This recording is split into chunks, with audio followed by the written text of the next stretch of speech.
नमस्कार विद्यार्थी मित्रांनो, आज आपण आमोद या संस्कृत पुस्तकातील त्रयोदशः पाठः चित्रकाव्यम बघणार आहोत. हा पाठ तुम्हाला कंठस्थीकरणार्थम दिलेला आहे. यातील श्लोक तुम्हाला पाठांतर करायचे आहेत. एकतर त्याच्यावरती अनुवाद लिहायला येऊ शकतो किंवा श्लोक पूर्ण करण्यासाठी येऊ शकतो. 2 किंवा 4 मार्क या टॉपिकला असणार आहेत. संस्कृत भाषा विविध वैशिष्ट्यपूर्ण सुभाषितांनी अलंकृत झाली आहे. Sanskrit language is adorned with various peculiar subhashits. यातीलच एक चित्रकाव्यम is one of them. बुद्धी विकासकानी सुभाषितानी नाम चित्रकाव्यानी. याचा अर्थ बुद्धीचा विकास करणारी सुभाषिते म्हणजे चित्रकाव्ये. बुद्धी विकासकानी सुभाषितानी नाम चित्रकाव्यानी. दॅट मीन्स सुभाषित्स डेव्हलपिंग दी इंटेलिजन्स इज चित्रकाव्य. काही विशिष्ट वृत्तांच्या बांधणीने व नाविन्यपूर्ण काव्यात्मक रचनेद्वारा चमत्कृती काव्य तयार करणे हा चित्रकाव्याचा हेतू आहे. एम ऑफ चित्रकाव्य is to generate a sense of wonder by resorting to unusual management of certain meters and innovative poetic structures. यातून मनोरंजन व आनंदही प्राप्त होतो. It also arouses amusement and pleasure. चित्रकाव्यम हे काल्पनिक काव्य आहे. असे काव्य कवीची अफाट बुद्धिमत्ता व त्याची भाषेवरील प्रभुत्व दर्शविते. चित्रकाव्य is an imaginary poetry. Such poems show the prodigious intellect of the poet and their command over language. प्रस्तुत चित्रकाव्यम काव्यामध्ये अंतर्लाप, अन्योक्ती, हास्योक्ती, कर्तृगुप्ता, प्रहेलिका, समस्यापूर्तीही, वाक्यम इत्यादी काव्याच्या विविध प्रकारांचा अंतर्भाव झाला आहे. The given चित्रकाव्यम poetry consists of varied types of poetry such as अंतर्लापः, अन्योक्तिः, हास्योक्तिः, कर्तृगुप्ता, प्रहेलिका, समस्यापूर्तिः, वाक्यम etc. Let us see what is that. परिचयः सुभाषितम नाम सम्यक रूपेण भाषितम. सुभाषितम याचाच अर्थ सुंदरपणे केलेले भाष्य. संस्कृत सुभाषितांनी आदर्श जीवनस्य गुह्यम आख्यांती. आदर्श जीवन कसे जगावे याचे गुह्य हे संस्कृत सुभाषितांमध्ये आहे. वैशिष्ट्यपूर्णानी सुभाषितानी संस्कृत भाषायाः सौंदर्य स्थानानि खलु. वैशिष्ट्यपूर्ण सुभाषित हे संस्कृत भाषेची सौंदर्य स्थाने आहेत, नाही का? बुद्धी विकासकानी सुभाषितानी नाम चित्रकाव्यानी. बुद्धीचा विकास करण्यासाठी जी सुभाषित वापरली जातात त्याचेच नाव चित्रकाव्यानी. तानी रंजकानी अपि संती. चित्रकाव्याने मनोरंजन व आनंदही प्राप्त होतो. अस्मिन् चित्रकाव्ये अंतरालापः, अन्योक्तिः, हास्योक्तिः, कर्तृगुप्ता, प्रहेलिका, समस्यापूर्तिः, वाक्यम इत्यादयः सुभाषितानां प्रकाराः सन्ति. प्रस्तुत चित्रकाव्यम काव्यामध्ये अंतरालाप, अन्योक्तिः, हास्योक्ती, कर्तृगुप्ता, प्रहेलिका, समस्यापूर्तीः, वाक्यम इत्यादी काव्याच्या विविध प्रकारांचा अंतर्भाव झाला आहे. बघूया बरं काय आहे या काव्यांमध्ये. प्रथमः श्लोकः कंसंगजान कृष्णः का शीतलवाहिनी गंगा केदार पोषणरता कंबलवंतम न बाधते शीतम. हे अंतरलापाचे अनुष्टुप छंदातले उदाहरण आहे. श्लोकः एकम. अंतरालापस्य उदाहरणम् एतत्. अत्र प्रश्न चतुष्टयं वर्तते. प्रश्ने एव तस्य उत्तरं वर्तते. एषा शब्दालंकारस्य चमत्कृतिः कस्यचिद् अक्षरस्य संयोजनेन विघटनेन वा प्रश्नस्य उत्तरं प्राप्यते. यथा कं संजघान कृष्णः कं मारितवान्. उत्तरं कंसं जघान कृष्णः. का शीतलवाहिनी गंगा. उत्तरं का शीतलवाहिनी गंगा. केदारपोषणरताः. दाराः नाम पत्नी. दाराणां कुटुंबस्य पोषणे के रताः उत्तरं केदारपोषणरताः केदाराः नाम क्षेत्राणि कंबलवन्तं न बाधते शीतम् उत्तरं कंबलवन्तं शीतं न बाधते यः कंबलं धारयति तं शीतं न बाधते इति। मराठी अर्थ कृष्णाने कोणाला मारले? कंस। शीतल वाहणारी गंगा कोठे आहे? काशी क्षेत्रात। बायकोचे पोषण करण्यात कोण मग्न असतात? केदार पोषण रत। कोणत्या बलवानाला थंडी बाधत नाही? कंबलवंत म्हणजेच कांबळे धारण करणाऱ्याला थंडी बाधत नाही। स्पष्टीकरण हे अंतर्लापाचे उदाहरण आहे। येथे श्लोकात विचारलेल्या 4 प्रश्नांची उत्तरेही तिथेच दडली आहेत। शब्दालंकारावर आधारित असा हा श्लोक आहे। काही अक्षरांना जोडल्यास अथवा विभाजित केल्यास विचारलेल्या प्रश्नांची उत्तरे मिळू शकतात। ज्याप्रमाणे श्लोक 1 मध्ये दिलेला आहे बघा, कम समजघान कृष्ण म्हणजे कृष्णाने कोणाला ठार मारले? येथे प्रथम चरणातील पहिली 2 अक्षरे जोडल्यास कंसम असे योग्य उत्तर मिळते। का शीतलवाहिनी गंगा, शीतल वाहणारी गंगा नदी कोठे आहे? दुसऱ्या चरणातील पहिली 2 अक्षरे जोडल्यास काशी म्हणजे काशी क्षेत्र असे उत्तर मिळते। याचा अर्थ गंगा काशी क्षेत्रात वाहते। बायकोचे पोषण करण्यात कोण मग्न असतात? तिसऱ्या चरणातील पहिली 2 अक्षरे जोडल्यास केदार म्हणजेच शेत, त्यालाच आपण क्षेत्र असेही म्हणतो, असे उत्तर मिळते। येथे केदार पोषण रत याचा अर्थ शेतकरी असा होतो। चौथं चरण कोणत्या बलवानास थंडी बाधत नाही? येथेही चौथ्या चरणातील 3 अक्षरे जोडल्यास कंबलवंत असा शब्द म्हणजेच उत्तर मिळते। याचा अर्थ कांबळे धारण करणाऱ्या माणसास किंवा बलवानास थंडी वाजत नाही। शब्दार्थाः समजघान हॅड किल्ड मारले, कंसमजघान हॅड किल्ड कंस कंसाला मारले। शीतलवाहिनी कूल थंड वाहणारी, दार पोषणरताः एनग्रॉस्ड इन नर्चरिंग वाईफ बायकोचे पोषण करण्यात मग्न, केदार फील्ड क्षेत्र किंवा शेत, न बाधते डज नॉट अफेक्ट बाधत नाही, कंबलवंतम one who has a blanket ज्याच्याकडे कांबळे आहेत त्याला। बघा चित्रामध्ये फांदीवर चातक पक्षी बसलेला आहे आणि किती आतुरतेने तो या मेघातून पडणाऱ्या पावसाची वाट बघत आहे। कारण हा चातक पक्षी ढगातून पडणारे पाणीच फक्त ग्रहण करतो, इतर कुठल्याही पाण्याला तो तोंड लावत नाही। म्हणून अगदी मनापासून आतुरतेने त्या ढगांची वाट पाहत असतो। त्याची तुलना कवीने कशाशी केली आहे बघूया या श्लोकामध्ये। रे रे चातक सावधान मनसा मित्रं क्षणं श्रूयताम् अंबोदापहोऽपि सन्ति गगने सर्वेऽपि नैतादृशः केचिद् वृष्टिभिराद्रयन्ति वसुधां गर्जन्ति केचित् वृथा यं यं पश्यसि तस्य तस्य पुरतो मा ब्रूहि दीनं वचः। श्लोकाचा अर्थ शार्दूल विक्रीडित या वृत्तामधली ही अन्योक्ती प्रकार आहे। अन्योक्ती म्हणजे लेकी बोले आणि सुने लागे असाच प्रकार। इथे संवाद हा चातकाशी साधला आहे, पण कवीच्या बोलण्यातला रोख मात्र दुसरीकडेच दिसतो आहे। तो सतत सगळ्यांकडे याचना करणाऱ्या याचकाकडे। कवी म्हणतो, चातका आकाशामध्ये पुष्कळ मेघ असले ना तरी सगळे मेघ पाणी मात्र देत नाही बरं का। काही मेघ तर नुसत्या गर्जना करतात आणि निघून जातात, काही मात्र बरसून बरसून पृथ्वीला अगदी हिरवीगार करतात। त्यामुळे कोण देणारा आहे आणि कोण देणारा नाही हे तुला समजायला हवं, आणि जो देणारा आहे ना त्याच्याकडेच मागायला हवं। इंग्लिश मीनिंग दिस इज अन्योक्ती टाइप ऑफ शार्दूल विक्रीडितम वृत्तम। अन्योक्ती means you blame someone directly but someone else indirectly.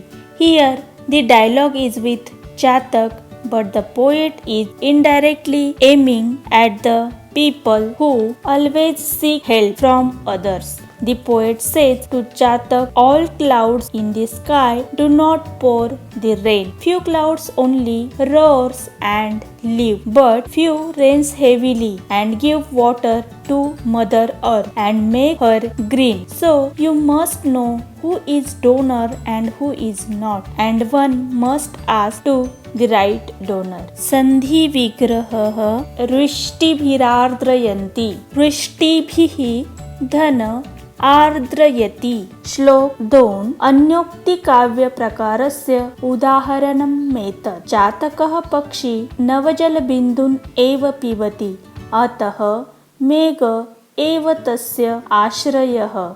सर्वे मेघाः जलदायकाः न. केचन वसुधां वृष्टिभिः आर्द्रयन्ति, केचन वृथा एव गर्जन्ति. अतः कवि चातकं वदति, त्वं यं यं पश्यसि तस्य तस्य पुरतः दीनं वचः मा ब्रूहि. चातक माध्यमेन वस्तुतः कवि दीनजनान् उद्दिश्य वदति, ये ये धनिकाः तेषां पुरतः दीनतया याचनां मा कुरुत, यतः सर्वे दानशूराः न सन्ति. वैद्यराजं नमस्तुभ्यं यमराज सहोदर. यमस्तु हरति प्राणान्, त्वं तु प्राणान् धनानि च. संधि विग्रहः नमस्तुभ्यं. नमः धन तुभ्यं.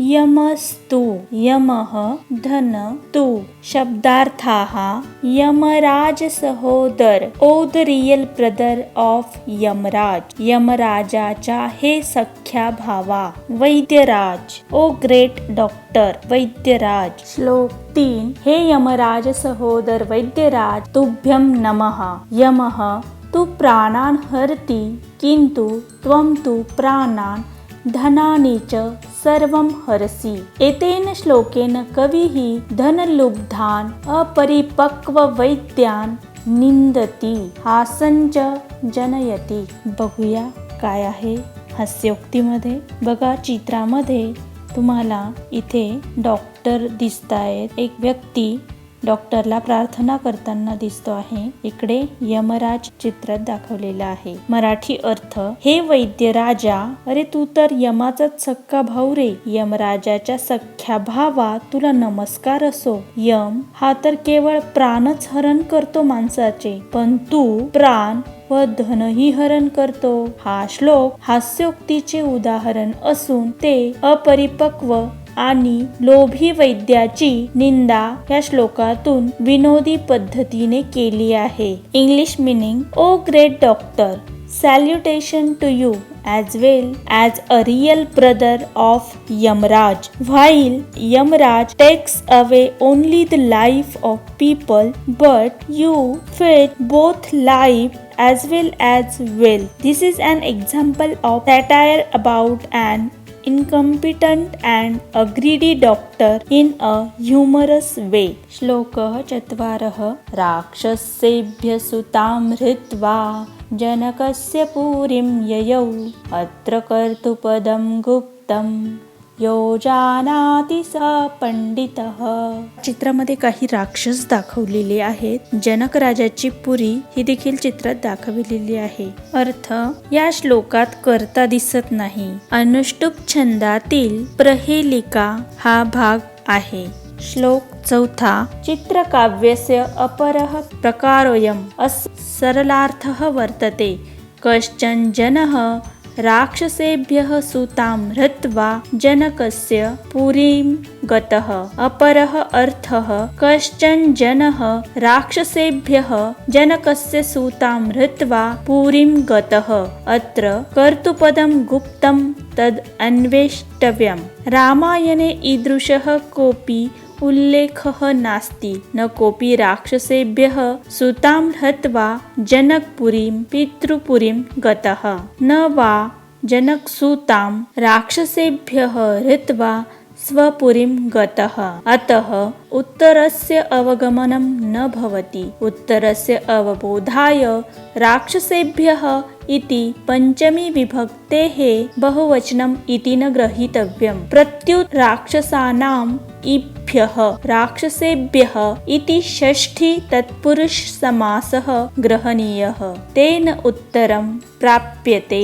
राक्षसानाम् इभ्यः राजा रावणः तेन अर्थसंगतिः अपि भवति। यथा रावणः राक्षसेभ्यः जनकस्य सुतां हत्वा पुरीं गतः। अर्थ या श्लोकात कर्ता दिसत नाही, म्हणजे कर्ता गुप्त आहे। ही कर्तृ गुप्ता प्रहेलिका अनुष्टुप छंदातला प्रकार आहे, तो आपल्याला शोधायचा आहे। राक्षसांकडून मुलीला पळवून जनकाच्या नगरीला गेला। अरे पण कोण? तो कर्ताच शोधायचा आहे मुळात। हे वाक्य रामायण कथेशी विसंगत आहे। मुळात राक्षसाकडून मुलीला कुणीही पळवले नाही आणि पळवून जनकाच्या नगरीलाही कुणी गेलं नाही। मग ही काय बरं गडबड आहे? येथे दोन गोष्टींकडे लक्ष द्यायला हवं। जनकस्य पुरी असा अन्वय न करता जनकस्य सुताम असा अर्थ करायला हवा। म्हणजे जनकाच्या मुलीला पळवून पुरी गतः म्हणजे पुरी नगरीला गेला। कोण बरं? राक्षसेभ्यः हे पंचमी बहुवचने रूप आहे असे आपल्याला प्रथम दर्शनी त्याच्याकडे बघितल्यानंतर वाटते। जरी असं वाटलं तरीही ते तसं नाही। उत्तर त्याच शब्दामध्ये दडलेलं आहे। राक्षसेभ्यः यामध्ये इभ्यः म्हणजे राजा। आलं का लक्षात आता? आता चला लावूया तो अर्थ रावण। अगदी बरोबर। संधी विग्रह राक्षसेभ्यः राक्षसः धन इभ्यः जनकस्य जनकः धन अस्य अयं न भक्तो न पूजको वा घंटां स्वयं नादयते तथापि धनं जनेभ्यः किलं याचतेयं न याचको वा न च निर्धनो वा अयं न भक्तो न च पूजको वा घंटा स्वयं नादयते तथापि धनं जनेभ्य किल याचतेयं न याचको वा न च निर्धनो वा। संधि विग्रहाः भक्तो न भक्तः धन न पूजको वा पूजकः धन वा तथापि तथा धन अपि याचतेयं याचते धन अयं याचको वा याचकः धन वा निर्धनो वा निर्धनः धन वा। शब्दार्थाः स्वयं नादयते make sound on its own स्वतःहून वाजवते। किल इंडीड खरोखर याचकः बेगर याचक निर्धनः पुवर धनहीन। श्लोकः पंचः एषः श्लोकः काव्यप्रवाहः इति काव्यसंग्रहात् उद्धृतः। कविः श्री सदाशिव त्र्यंबक रहातेकर एतद् अपहृति अलंकारस्य उदाहरणम्। अयं जनः यद्यपि न भक्तः न पूजकः तथापि स्वयं घंटां नादयते। सः न याचकः न वा निर्धनः तथापि जनेभ्यः धनं याचते। तर्हि वदत सः कः?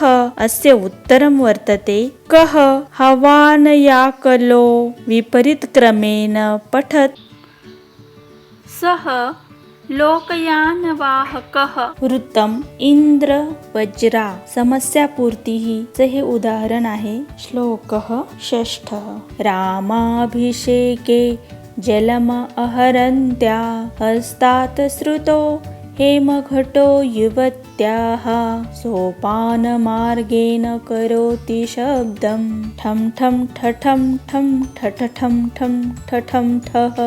संधि विग्रहः जलमाहरन्त्या जलं धन आहरन्त्या श्रुतो हेमघटो युवत्याः श्रितः धन हेमघटः धन युवत्याः।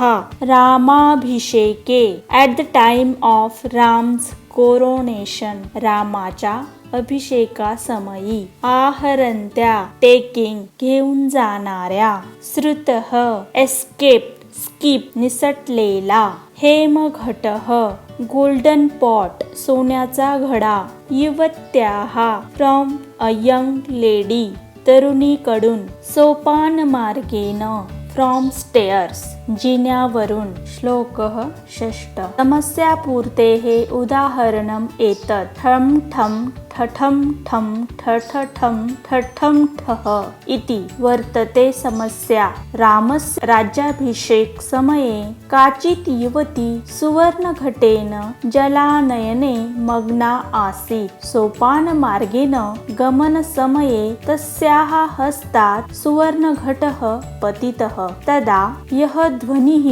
अभवत् स एव शब्दोऽयम्. मराठी अर्थ. रामाच्या अभिषेक समयी युवतीच्या हातातून पाण्याने भरलेला सोन्याचा घडा निसटला. तो जिन्यावरून आवाज करत गेला. ठम ठम ठठम ठम ठठठम ठठम ठह. English. At the time of Ram's coronation, the golden pot having water was skipped from the hands of a young lady. Its made the voice on the stairs ठम ठम ठठम ठम ठठठम ठठम ठह.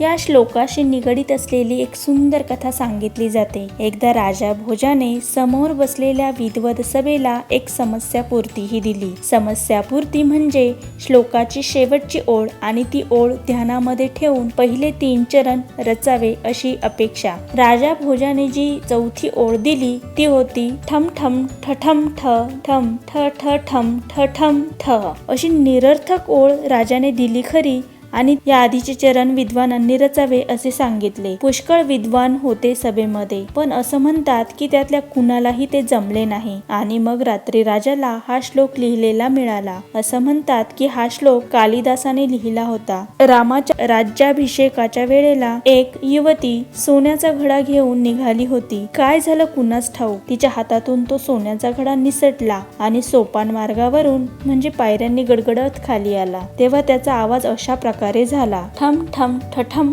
ठम ठठठ ठम ठठम ठह.